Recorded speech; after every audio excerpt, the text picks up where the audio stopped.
वक्फ act आया, तब्दील किया गया और वो केस भी सुप्रीम कोर्ट में जानबूझ के हार लिया गया। जानबूझ के हार लिया गया। कैसे?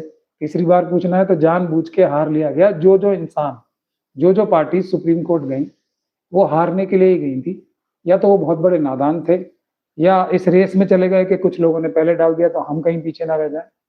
आप कह रहे हैं हार लिया गया, लेकिन वहीं दोनों पक्षों के जो बयान आ रहे हैं वो अपनी अपनी जीत बता रहे हैं इसको।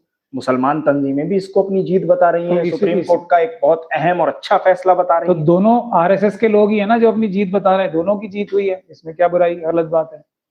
लेकिन हाँ, कुल मिला के कौन मुसलमान और वक्फ हार गया। वक्फ का केस हार गए। जो लोग जीत का ऐलान कर रहे हैं अपनी, वो तो जीते ही हैं। अरशद मदनी, महमूद मदनी, मौलाना और दूसरे जितने भी लोग हैं, ये जो लोग गए थे, इमरान प्रतापगढ़ी हो या कोई भी हो, जितने भी लोग गए थे वो तो जीत ही गए ना। जिन लोगों ने वक्फ की जमीनों पे कब्जा कर रखा था, वो लोग तो जीत गए ना। अरशद मदनी साहब ने भी वक्फ की जमीन पे कब्जा कर रखा है, महमूद साहब ने भी, और असदुद्दीन ओवैसी साहब ने भी। अब पहले सजा थी 3 साल की कैद बामुशक्कत, 2 साल की, सॉरी, अब नहीं रही वो। अब बेलेबल ऑफेंस बन गया और सिंपल इम्प्रिजनमेंट भी होगी उनके खिलाफ। उन्हें जेल जाने का मौका ही नहीं मिलेगा, ना वो जेल जा सकते हैं। तो उनकी जीत हुई या हार हुई है, बता दो आप मुझे। पराचा साहब, आपने 3 नाम लिए और तीनों पर एक तरह का आरोप लगा दिया, आरोप नहीं, इल्जाम लगा दिया। आपके पास कोई इसके सबूत होंगे या आपने ऐसे ही हवा में कह दिया कि असदुद्दीन ओवैसी जी? चचा भतीजे का ऑफिस वक्फ की लैंड पर ही है ना, यहाँ पर आईटीओ पे तो है, वो वक्फ की जगह है ना।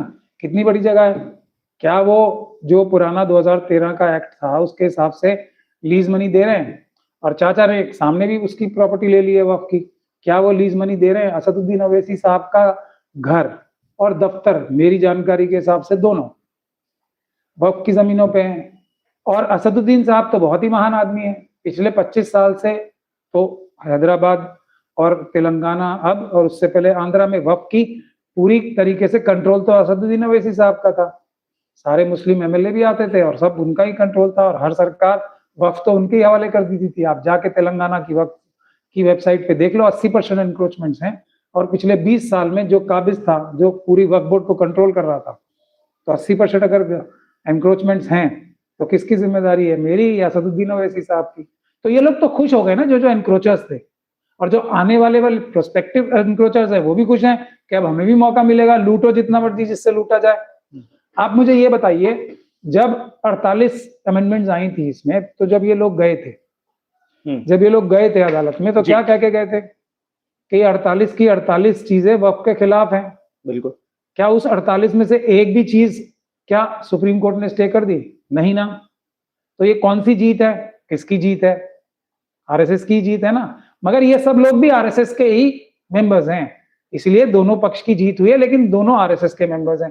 और बताइए, आप गए किस काम के लिए थे?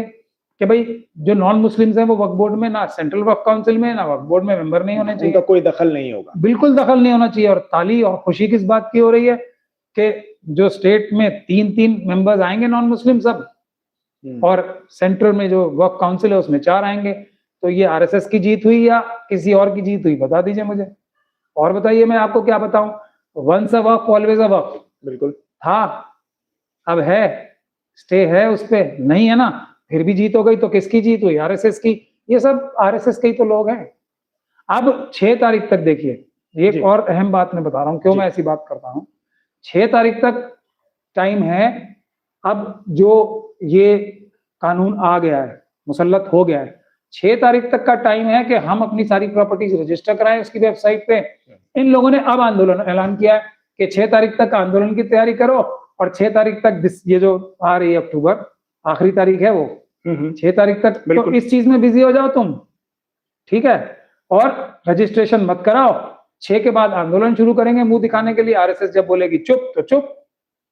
सारी वक्फ प्रॉपर्टीज को बेड़ागर्क करने के लिए ये, आप बोले तो मैं पूरी रात निकल जाएगी, मैं गिनवाता हूं कितनी, 48 के 48 पॉइंट गिनवा दूंगा मैं आपको। कुल मिलाकर आपका ये कहना है कि ये सब कुछ आरएसएस के इशारे पर हो रहा है? ये लोग आरएसएस के मेंबर्स हैं।